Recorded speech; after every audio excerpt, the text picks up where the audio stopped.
Ils m'ont dit « C'est juste pour un contrôle, maman. On revient te chercher tout à l'heure. » Alors j'ai attendu 1 heure, 2, puis la journée entière. Les gens allaient et venaient. Mais moi je restais là, assise sur ce banc froid, le regard perdu dans la porte qui ne s'ouvrait jamais pour moi. Ce que je n'avais pas compris, c'est qu'ils ne comptaient pas revenir. Oui, ils m'ont tout simplement laissé là, comme si je n'existais plus. Je me souviens du matin. Il faisait froid, un de ces froids parisiens secs qui s'accrochent aux os. Claire m'attendait devant l'immeuble, les bras croisés, impatiente que je descende. Elle détestait attendre, toujours en avance, toujours à courir. Elle n'a pas dit grand-chose, juste « Tu as pris les papiers ?» en me tenant la portière ouverte. Pendant le trajet, elle écoutait à peine ce que je disais. Elle conduisait trop vite, jetant des coups d'œil à son téléphone posé entre les sièges. J'ai voulu lui parler de cette douleur à l'épaule qui revenait, mais elle a hoché la tête sans répondre. Alors j'ai regardé le paysage, les trottoirs gris, les passants pressés, les vitrines fermées. Paris n'a jamais semblé aussi lointain. Arrivée à l'hôpital, elle m'a aidé à descendre, a pris les résultats du dernier bilan sanguin dans son sac et m'a accompagnée jusqu'au hall d'accueil. Elle a vérifié l'heure sur sa montre, m'a serré le bras doucement. « Je vais garer la voiture, maman. Je reviens vite. » Je l'ai regardée s'éloigner, ses cheveux relevés en chignon rapide, son manteau beige flottant derrière elle. Elle a tourné au coin de la rue sans se retourner. Je suis restée debout un moment, hésitant à m'asseoir. Une infirmière est passée, m'a dirigée vers la salle d'attente. Il y avait une dizaine de personnes, des jeunes, des vieux, tous les regards perdus dans le vide ou accrochés à un écran. On m'a appelé rapidement. Le docteur n'était pas celui que je voyais d'habitude. Un grand homme maigre, lunettes épaisses, regard distrait. Il m'a posé quelques questions, a noté des choses dans son ordinateur. Il a dit que tout allait bien, que mes constantes étaient stables, que je pouvais rentrer. Je lui ai souri, soulagée. Puis il a demandé « Quelqu'un peut signer votre sortie ?» Ma fille, elle est partie garer la voiture. Elle va revenir. Il a hoché la tête, a cliqué quelque part sur son écran. Il m'a remercié sans vraiment me regarder. Je suis retournée m'asseoir dans la salle d'attente. L'horloge au mur faisait un bruit régulier, insupportable. J'ai attendu 10 minutes, puis 30, puis 1 heure. Je me suis levée, suis allée jusqu'à la réception. Une infirmière m'a dit de patienter, que parfois les gens prennent du temps pour revenir. Elle m'a offert un café tiède, dans un gobelet en plastique. J'ai souri poliment. Mes mains tremblaient. Quand je suis retournée à ma chaise, quelqu'un d'autre s'y était installé. J'ai pris place plus loin, près d'une grande plante verte poussiéreuse. Je me disais qu'elle allait revenir, qu'elle avait peut-être eu un appel urgent, un contretemps. Mais au fond, quelque chose s'effritait déjà en moi. 2 heures plus tard, une autre infirmière m'a proposé de me reposer dans une petite pièce. Il y avait une dame âgée allongée dans un fauteuil, la bouche entrouverte, les yeux clos. Elle respirait lentement, comme si elle dormait depuis toujours. On m'a donné une couverture, un verre d'eau. J'ai voulu appeler Claire. J'ai sorti mon vieux téléphone, l'ai allumé. Pas de réseau. Je l'ai éteint. Je me suis assise. J'ai regardé le plafond blanc. J'ai écouté les bruits lointains de l'hôpital, les roulettes des brancards, les voix au micro, les pas précipités dans les couloirs. Et je me suis dit, elle va revenir. Elle doit revenir. Elle reviendra. Je n'ai jamais aimé attendre. C'est un sentiment qui vous ronge doucement, vous fait douter de tout, des autres, du temps, de vous-même.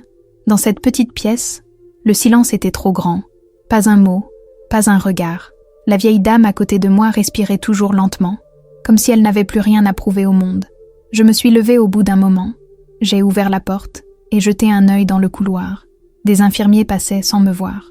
J'ai tenté de croiser leurs regards, mais ils semblaient en flotter dans un monde parallèle, inatteignable. Je suis revenue m'asseoir. La couverture grattait mes genoux. J'avais soif, mais je n'osais pas demander un autre verre. Mon téléphone n'affichait toujours aucun signal. J'ai pensé que peut-être Claire avait perdu le sien, ou qu'elle avait eu un accident. Cette pensée m'a transpercée. Et si quelque chose lui était arrivé? Et si, pendant que j'étais ici, elle luttait quelque part, blessée, incapable de m'appeler? Je me suis levée à nouveau. Cette fois, j'ai marché dans le couloir jusqu'à l'accueil. L'infirmière que j'avais vue plus tôt était toujours là. Elle tapait sur un clavier en fronçant les sourcils. Je me suis approchée. « Excusez-moi, ma fille, elle devait revenir, mais je n'ai pas de nouvelles. » Elle a levé les yeux, d'un air distrait. « Nom de votre fille ? » Claire Lemoine. Elle a tapé rapidement sur son clavier, puis m'a regardée. « Je suis désolée, madame. Nous n'avons aucune information à ce sujet. Avez-vous essayé de la joindre ? J'ai hoché la tête. Son téléphone ne répond pas. Elle a eu un petit sourire gêné, celui qu'on fait quand on ne sait pas quoi dire. Puis elle m'a tendu un autre café tiède. J'ai murmuré un merci, et je suis retournée dans la salle. Le temps, là-bas, n'a plus de logique. Les minutes deviennent des heures. Les heures s'effilochent, comme du tissu usé. Je regardais l'horloge fixée au mur. Elle semblait tourner, et pourtant rien ne changeait. À un moment, la vieille femme s'est mise à gémir doucement. Une infirmière est entrée, la couverte mieux, a ajusté un coussin. Je l'ai regardée faire, avec une attention presque douloureuse. Elle ne m'a pas vue. Je n'existais pas dans ce monde de blouses blanches et de bips électroniques. Alors, j'ai commencé à écrire. Une vieille habitude, un réflexe d'autrefois. J'ai trouvé une serviette en papier, un stylo dans mon sac. Je m'appelle Marguerite Lemoine. Ma fille s'appelle Claire. Elle est partie garer la voiture. J'ai répété les mêmes phrases, comme un sortilège. Chaque mot devenait une encre. J'écrivais pour ne pas me perdre, pour ne pas devenir cette autre dame, endormie dans un fauteuil, oubliée du monde. Quand une jeune femme est enfin entrée, un badge au col, elle m'a souri poliment. « Bonjour madame, je suis l'assistante sociale. On m'a dit que vous étiez toujours là. » J'ai tenté de sourire. Ma fille devait revenir. Elle n'est jamais revenue. Elle a hoché la tête. Elle s'est assise en face de moi, a sorti un carnet. « Est-ce que vous avez ses coordonnées ? Une adresse ? Un numéro ? » Je les connaissais par cœur. Je les ai dictées lentement, presque solennellement. Elle les a notées, puis a tenté d'appeler. Une fois, 2 fois, 3. Puis elle a froncé les sourcils. Le numéro n'est plus attribué. Mon cœur a battu plus fort. Pas de message, pas de répondeur, rien. C'était comme si Claire n'avait jamais existé. Le lendemain, on m'a oublié. Pas volontairement, je crois.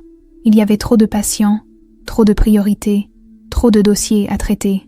Et moi, j'étais là, dans cette pièce froide, enveloppée dans une couverture fine, assise sur un fauteuil qui grinçait à chaque mouvement. Je n'avais pas dormi.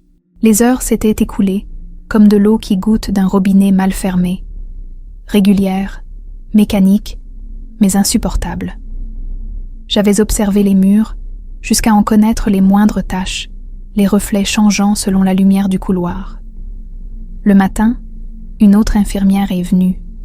Elle m'a regardée avec un air surpris, comme si elle ne comprenait pas pourquoi j'étais encore là. Elle a feuilleté un dossier sur son chariot, l'a refermé, puis m'a demandé « Vous attendez quelqu'un, madame ?» J'ai répondu « Oui, ma fille. Claire. » Elle devait revenir me chercher. Elle a souri, maladroitement, comme on sourit aux enfants qui répètent une histoire trop souvent. Elle n'a pas insisté. Elle m'a proposé un petit déjeuner, un yaourt tiède, un jus d'orange trop sucré, un morceau de pain rassis. Je l'ai accepté. Manger m'a semblé absurde, comme s'il fallait entretenir un corps que plus personne ne reconnaissait. Un corps sans utilité. La pièce ne portait pas de nom. Elle était entre 2 services, un lieu de passage qui ne servait à rien. Pas vraiment une salle de repos, pas une chambre, pas un bureau, un entre-deux, comme moi. L'assistante sociale, Madame Dufresne, est revenue dans l'après-midi. Elle portait le même tailleur que la veille, un bleu pâle, un peu froissé. Elle m'a saluée avec douceur et s'est assise. J'ai cherché dans les registres municipaux, aucune adresse correspondant à celle que vous avez donnée. Je l'ai regardée sans comprendre. Elle a poursuivi. Le numéro de téléphone de votre fille n'est plus en service. Il n'y a pas de dossier administratif à son nom dans les bases de données que j'ai pu consulter. J'ai senti un vide s'ouvrir dans ma poitrine, comme un gouffre, un trou d'air. J'ai murmuré « Mais elle existe. Claire existe. Elle m'a amenée ici. » Elle a noté quelque chose dans son carnet, peut-être une formule codée pour dire « Confusion du patient ». Elle a ensuite posé doucement la main sur mon bras. « Nous allons vous aider, Madame Lemoine. Ne vous inquiétez pas. » Mais moi, je m'inquiétais, de plus en plus. Car plus je cherchais dans ma mémoire, plus les choses devenaient floues. Je me souvenais du trajet, de sa voix, de son parfum. Mais j'étais incapable de dire ce qu'elle portait exactement, si elle avait souri en me laissant, ou même si elle avait fermé la portière de la voiture. Des souvenirs flous, comme s'ils m'avaient été donnés à crédit et qu'on venait les reprendre. Alors j'ai recommencé à écrire, sur une autre serviette, puis sur un bout de papier hygiénique. Je notais tout ce que je savais. L'année de naissance de Claire, le prénom de son père, les noms de ses amis, la couleur de notre canapé, la marque de notre vieille télévision. Je ne voulais rien oublier, car plus personne ne semblait se souvenir à ma place. Le soir, ils m'ont installée dans une chambre vide, temporaire. Le lit était propre, les draps trop blancs. On m'a donné un pyjama de coton et une petite boîte avec une brosse à dents, comme si j'étais admise. Mais je n'étais pas malade. Juste, laissez-la. Et dans le silence de la chambre, une question me rongeait. Et si Claire n'avait jamais été réelle? Et si j'avais tout inventé? Ou pire, et si quelqu'un avait voulu l'effacer? Le 4e jour, j'ai cessé de compter les heures. J'avais compris que dans cet hôpital, le temps se diluait. On m'apportait à manger à heure fixe, on m'examinait sans vraiment me parler, et le personnel changeait de visage comme dans un rêve. Mais ce matin-là, un homme que je n'avais encore jamais vu est entré dans ma chambre. Il portait une blouse blanche impeccable et un carnet de cuir sous le bras. Il était jeune, 35 ans peut-être, une barbe fine, bien taillée, des yeux clairs, perçants, mais calmes. Il s'est présenté sans détour. « Bonjour, Madame Lemoine. Je suis le docteur Thomas. Je viens de Lille. On m'a transféré ici pour quelques semaines. » Il a tiré une chaise, s'est assis à côté de mon lit. Contrairement aux autres, il n'avait pas l'air pressé. Il a feuilleté quelques pages dans son carnet, puis m'a regardé. « On m'a parlé de vous, de votre situation particulière. » Le mot m'a fait sourire. Particulière. Comme si j'étais une plante exotique oubliée dans un coin de serre. Je n'ai rien répondu. Il a continué. « Je voudrais simplement vous parler, si vous le permettez. » J'ai hoché la tête. Il n'a pas sorti de stéthoscope. Il n'a pas touché à la tension ou à mon pouls. Il m'a seulement posé une question. « Que s'est-il passé selon vous ?» J'ai répété mon histoire. Le rendez-vous, Claire, la voiture, l'attente. Il a écouté en silence, notant parfois un mot ou deux. Je lui ai parlé de mes papiers, de ce que j'écrivais pour ne pas oublier. Il m'a demandé s'il pouvait voir.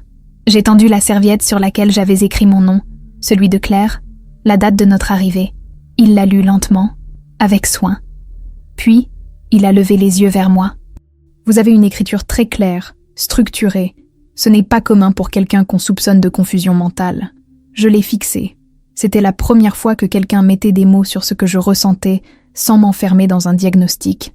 Il a posé la feuille sur la table. « Est-ce que je peux revenir demain ?»« Oui, » ai-je répondu. « Si vous voulez. » Il a souri. Puis il s'est levé, a rangé son carnet et est sorti sans bruit. Ce soir-là, j'ai eu du mal à m'endormir. Son regard m'avait troublée. Il ne me regardait pas comme les autres. Pas avec pitié, ni condescendance, mais avec attention, comme si j'étais encore réelle. Le lendemain, il est revenu. Et le jour suivant, toujours à la même heure, il m'apportait des feuilles vierges, des stylos. Il m'encourageait à écrire, à lui lire ce que j'écrivais. Il posait des questions, prenait des notes. Parfois, il me parlait de lui. Il avait une sœur, disparue jeune. Il ne donnait pas de détails, mais je sentais dans sa voix une douleur ancienne, bien rangée, mais jamais effacée. Je ne sais pas quand j'ai commencé à attendre ses visites avec impatience. Peut-être le 5e jour, peut-être plus tôt. Il était devenu un point fixe dans cet univers flottant. Et puis un jour, il m'a dit « Je veux chercher votre fille ». Je l'ai regardé, surprise. « Vous me croyez, docteur ?» Il a pris une feuille sur ma table, une de celles que j'avais noircies de souvenirs. Il l'a montrée, doucement. « Je crois que quelque chose cloche dans tout ça. Et je pense que vous êtes bien plus lucide qu'on ne le prétend. » J'ai ressenti une chaleur monter dans ma gorge, un frisson. Pour la première fois depuis ce qui me semblait une éternité, quelqu'un prononçait ces mots. « Je vous crois. » Et ce soir-là, dans ma chambre encore trop blanche, j'ai pleuré. Mais pas de peur, pas de solitude, de soulagement. Il a commencé par interroger l'administration. Il m'a dit qu'il voulait accéder à mon dossier complet, vérifier les données enregistrées à mon arrivée.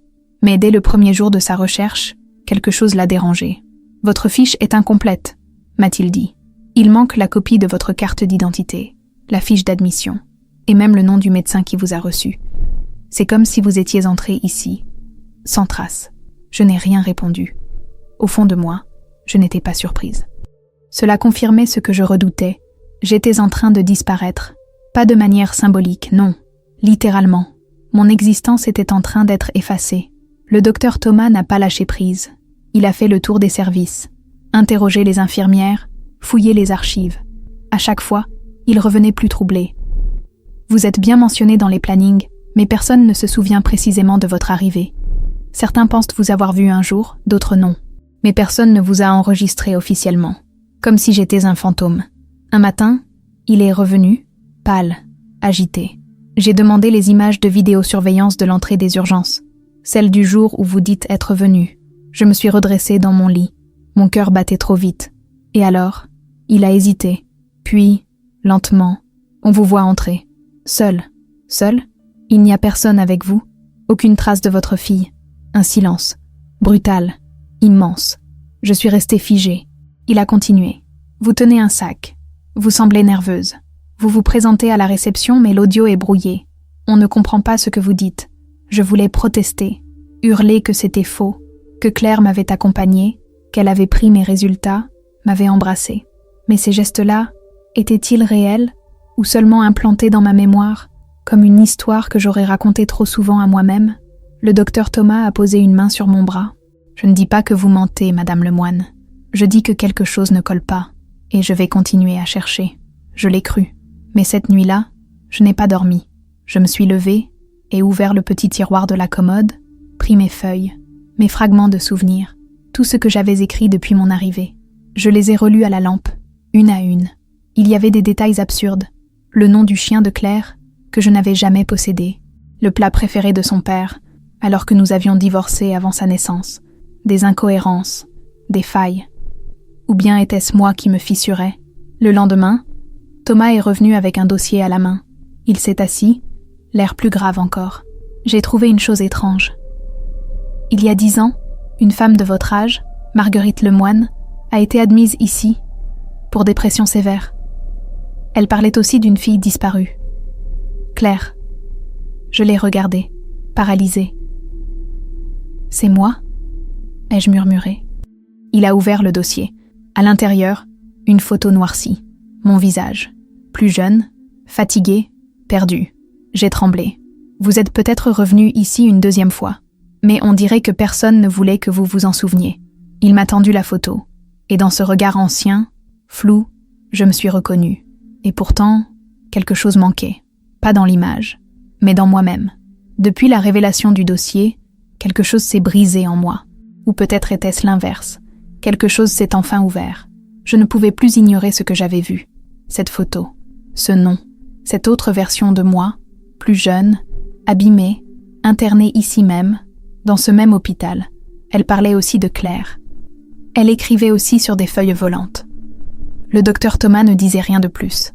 Il me laissait le temps. Chaque jour, il s'asseyait près de moi. Et parfois, il restait silencieux. Ce silence-là n'était pas vide. Il avait du poids. De la présence.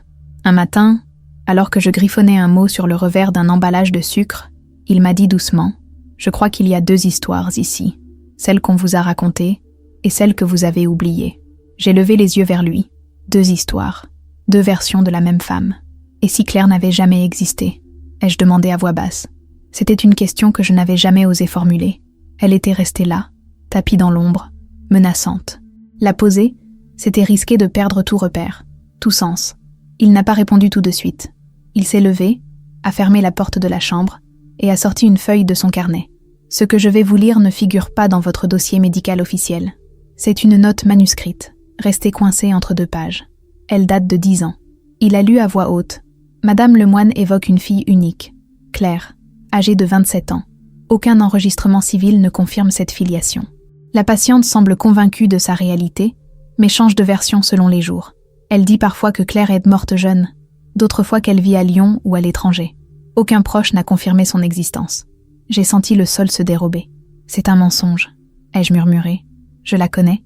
J'ai ses photos chez moi, des lettres, des vêtements dans son ancienne chambre. C'est peut-être vrai, a-t-il répondu doucement. Mais peut-être aussi que vous avez construit une mémoire pour survivre. Je me suis levée, fébrile. Alors qui suis-je, docteur? Une vieille femme sénile? Une menteuse? Il a serré les lèvres. Puis il a dit « Je pense que vous êtes quelqu'un qu'on a voulu faire taire et qu'on a enfermé dans une histoire pour qu'elle cesse de chercher. » Ces mots ont résonné en moi comme un écho familier.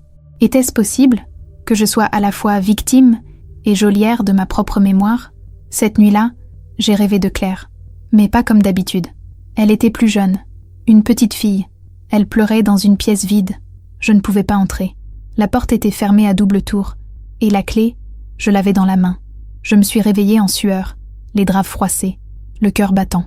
J'ai su, à cet instant précis, que quelque chose se préparait, que j'étais sur le point de toucher une vérité ancienne, peut-être douloureuse, peut-être impossible à accepter. Mais je ne pouvais plus faire marche arrière. Je ne devais plus chercher Claire. Je devais chercher moi. Le lendemain, je me suis réveillée avec une sensation étrange, une tension dans la nuque, comme si quelque chose tentait de remonter à la surface. Une mémoire noyée, un fragment. Je suis restée assise longtemps, les mains jointes sur les genoux, le regard perdu dans la vitre.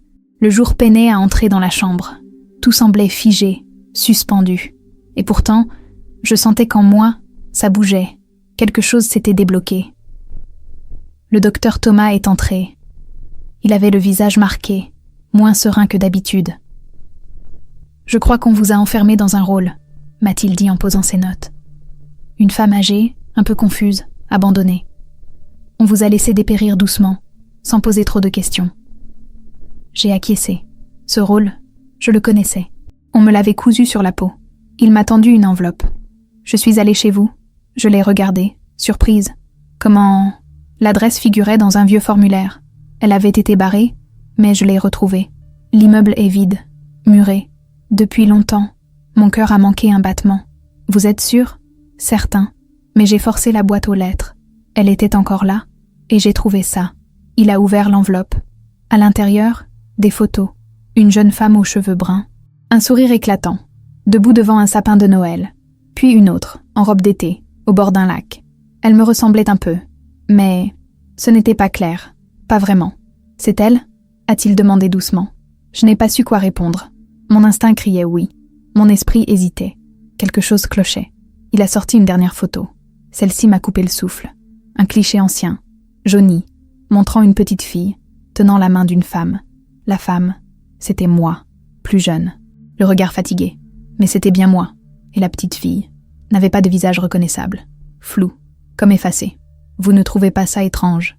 a murmuré Thomas. « Oui, inexplicablement étrange. Il m'a proposé un exercice. Fermez les yeux. Imaginez votre maison. La chambre de Claire. Ouvrez la porte. Qu'y a-t-il ? J'ai obéi. Lentement, j'ai visualisé le couloir. La peinture légèrement écaillée. La poignée de la porte. J'ai tourné le loquet. La chambre. Vide. Rien. Aucun meuble. Aucune photo. Pas même un lit. J'ai ouvert les yeux, haletante. « C'est normal », a dit Thomas. Le cerveau peut créer des structures entières pour protéger ce qu'il ne veut pas affronter. Mais de quoi voulait-il me protéger ? Je me suis levée. Les jambes tremblaient. Mais j'avais besoin de marcher, de respirer, de fuir cette pièce trop étroite, trop blanche. J'ai atteint le couloir. Une infirmière m'a regardée, surprise, mais n'a rien dit.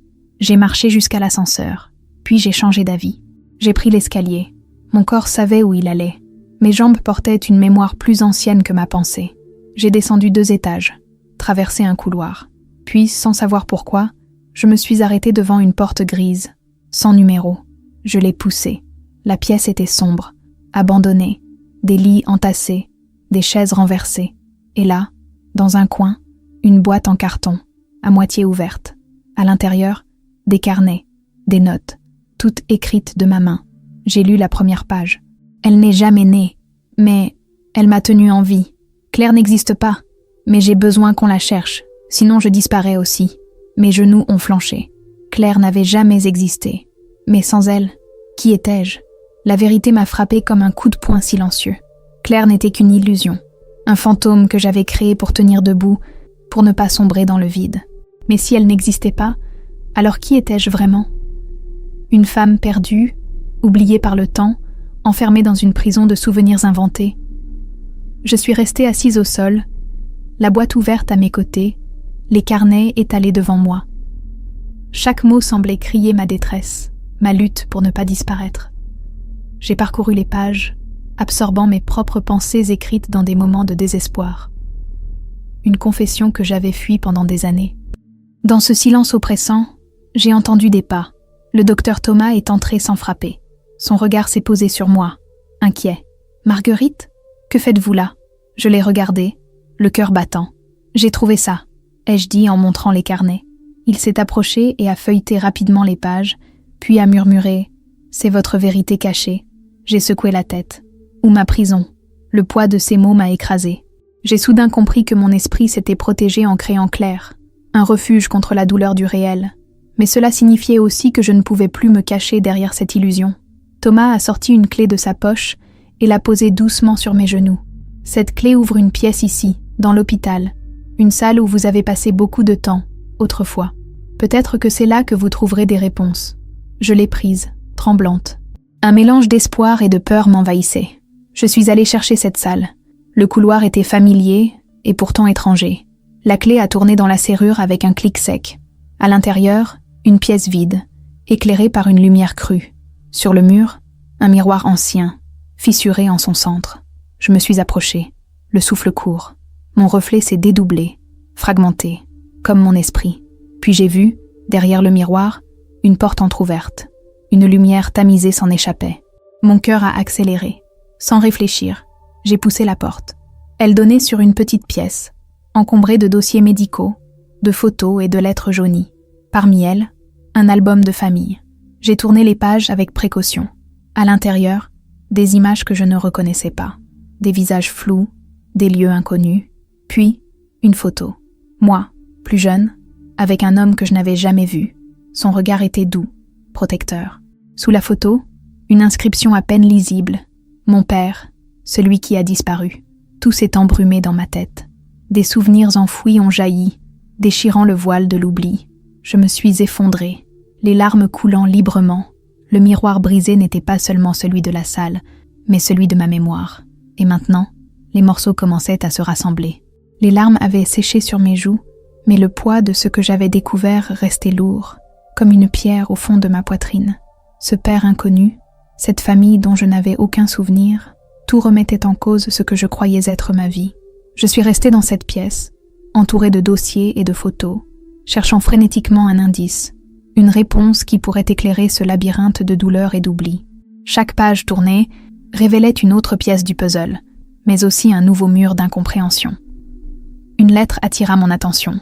L'enveloppe jaunie portait mon nom, écrit de la main d'une femme. Je déchirai précautionneusement le papier. Ma chère Marguerite, je ne peux plus garder le silence. Ton père est parti avant ta naissance. J'ai dû te protéger de la vérité. Mais un jour, tu devras savoir qui tu es vraiment. Cette confession inachevée me glaça. Qui était cette femme? Ma mère? Une étrangère? Pourquoi avait-elle disparu de ma vie? Mes mains tremblaient.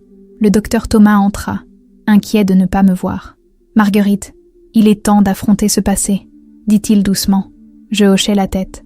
Cette quête était devenue ma seule raison d'être. Chaque ombre, chaque silence, devait être brisé. Je lui montrai la lettre. Cela pourrait changer tout ce que je pensais savoir. Il soupira. « Il y a un dossier, fermé, dans les archives de l'hôpital. Je peux t'aider à l'obtenir. » Nous passâmes la soirée à préparer cette démarche.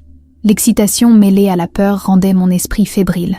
Le lendemain, dans une salle obscure d'archives, nous découvrîmes un rapport médical ancien.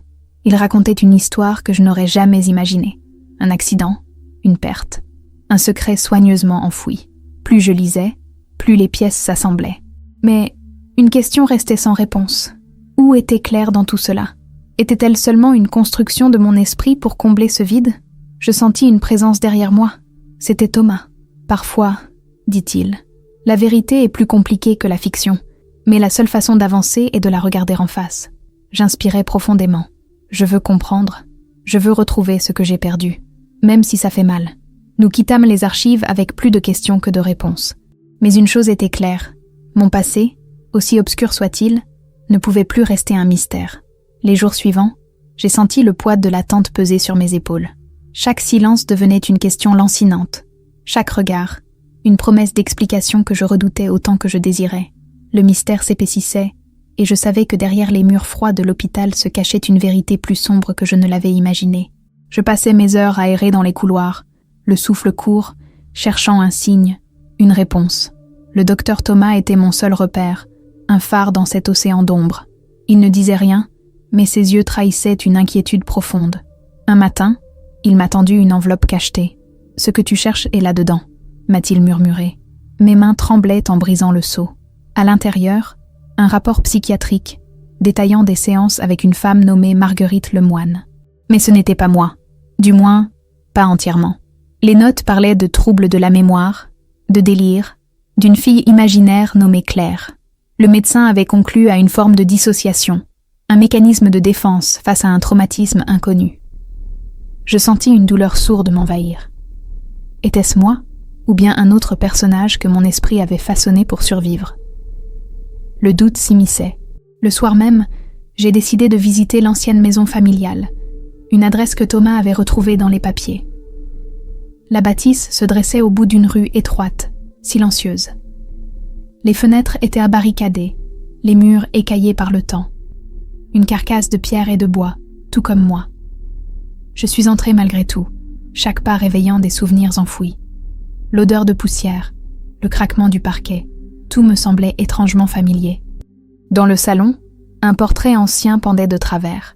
Je l'ai redressé, découvrant le visage d'une jeune femme au regard dur, mais aussi plein de tendresse. C'était ma mère. Sous le portrait, un tiroir entrouvert.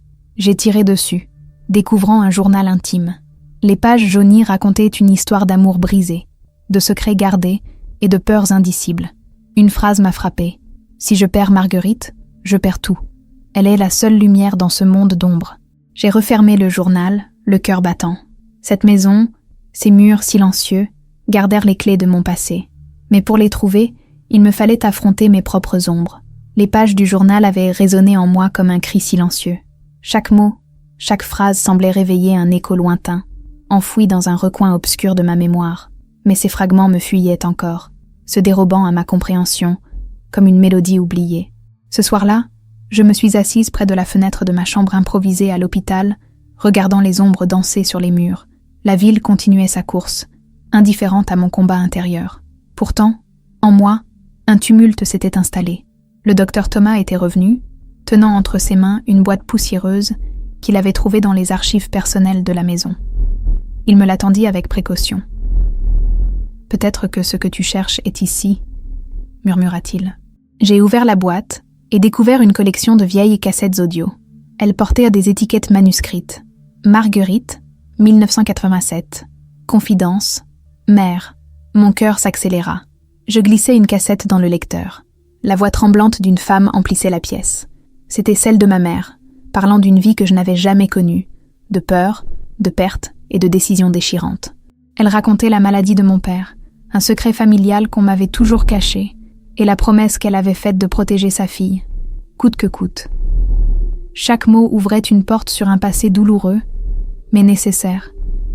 Je sentais que la vérité, aussi terrible soit-elle, me libérerait. Les cassettes défilaient, dévoilant des souvenirs, des pleurs, des rires oubliés. Peu à peu, j'ai commencé à assembler les pièces d'un puzzle complexe. Mais une question demeurait. Pourquoi avais-je créé Claire? Était-elle un refuge, un bouclier contre la réalité insupportable? Le docteur Thomas posa doucement une main sur mon épaule. Parfois, les souvenirs ne sont pas perdus, mais cachés, pour nous protéger. Il faut du temps pour les accepter. Je hochai la tête, consciente que le chemin vers la vérité serait long et tortueux. Ce soir-là, pour la première fois depuis longtemps, j'ai senti une lueur d'espoir. Peut-être pourrais-je un jour me réconcilier avec mon passé, avec moi-même. Ce fut un après-midi pluvieux, le genre qui enferme le monde dans un voile gris et étouffant. J'étais assise dans le bureau du docteur Thomas, entourée par les piles de dossiers et de vieux papiers que nous avions rassemblés. La lumière blafarde des néons accentuait l'atmosphère lourde qui régnait dans la pièce. Thomas me tendit un dossier à l'épais cartonnage usé. À l'intérieur, des photos, des notes et surtout une lettre que personne ne m'avait jamais montrée. Je pris la lettre entre mes mains, le cœur battant, les mains légèrement tremblantes. « Marguerite, si tu lis ceci, c'est que le passé te rattrape. Je t'écris pour que tu comprennes ce que nous avons essayé de te cacher. Ta mère a toujours voulu te protéger de la vérité, mais je ne peux plus garder ce secret pour moi. Ton père, ce que tu croyais être une ombre lointaine, n'a jamais été celui qu'on t'a décrit. Il n'est pas mort, il a disparu, oui, mais volontairement, pour te protéger d'un danger que tu ne dois pas connaître. Claire n'est pas seulement un refuge dans ton esprit, elle est une pièce manquante d'un puzzle plus grand. Cherche-la. Elle est la clé. Je relus la lettre, incapable de croire ce que mes yeux percevaient. Ce secret, ce voile qui m'avait enveloppé toute ma vie, s'effilochait enfin. Thomas posa une main rassurante sur mon épaule. « Tu es plus proche de la vérité que jamais, Marguerite. Mais ce que tu vas découvrir pourrait tout changer. » Je sortis de son bureau avec la lettre serrée contre mon cœur. La pluie tambourinait contre les vitres, comme pour me presser d'agir. Cette lettre était un appel, un défi, une promesse. Je n'étais plus seulement une femme perdue dans un hôpital. J'étais une chercheuse de vérité, prête à plonger dans les abysses de mon passé pour trouver la lumière. Le mystère de Claire, de mon père disparu, de cette famille brisée, commençait enfin à s'éclaircir. Mais au fond de moi, une peur sourde persistait. Étais-je prête à affronter ce que j'allais trouver? Le soleil venait à peine de se lever lorsque je fermai la porte de l'hôpital derrière moi, le cœur lourd mais déterminé. La lettre de Thomas brûlait dans ma poche, comme un feu secret prêt à embraser ma vie. Je ne pouvais plus rester immobile, prisonnière de ce passé flou et douloureux. Il fallait que je trouve Claire, cette fille dont la lettre disait qu'elle était la clé. Mais qui était-elle vraiment? Une part de moi refusait d'y croire. Pourtant l'espoir me poussait en avant. Je pris le bus pour rejoindre l'adresse inscrite au bas de la lettre, un petit village à la périphérie de Paris. Le trajet me parut interminable. Les visages des passagers défilaient sans que je puisse les voir vraiment, perdus dans mes pensées. En arrivant, le village me parut figé dans le temps. Les ruelles pavées, les maisons aux volets fermés, tout semblait empreint d'un silence lourd, presque oppressant. Je demandai mon chemin à un vieil homme assis sur un banc. « Vous cherchez quelqu'un » m'a-t-il demandé, le regard perçant. « Oui, Claire Lemoine. »« Vous la connaissez » Il hocha lentement la tête, puis murmura. « Beaucoup de secrets ici. Claire n'est plus revenue depuis longtemps.